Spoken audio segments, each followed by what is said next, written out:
غرباء غرباء غرباء غرباء غرباء.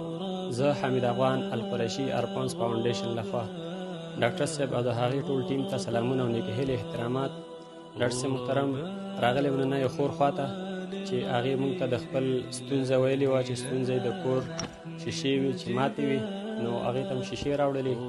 یو مشکل یې د شپې د رڼا وه چې هغې ته م بیټري واغسته چې شو مصرف تقریبا 900 روپۍ افغانۍ په هغې مصرف راغلی او په 3200 افغانۍ م ته بیټري واغسته او 200 روپۍ په هغې باندې کرایي راغلې ده.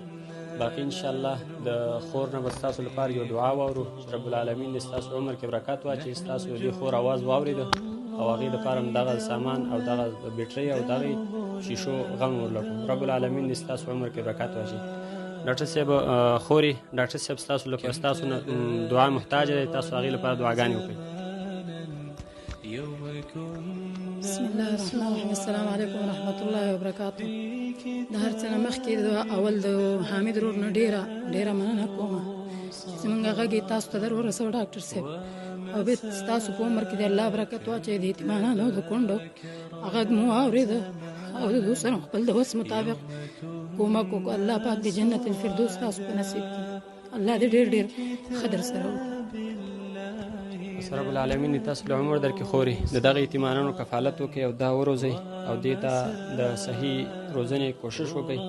او ډاکټر صاحب تاسو ګورئ چې دا ماشومان اوس په دې ساعت د خپل درس نه راغله، په دې ډېر زیات خوشحاله شوم چې دوی خپل درسونه وایي. د خور نه مو دا تمه ده چې د دغې ماشومانو کفالت په صحیح توګه وکړي. انشاءالله القریشي ارفانز فاونډیشن انشاءالله تعالی آینده کې چې کوم پروګرامونه وو هغې کې تاسو سره همکاري کوي انشاءالله تعالی.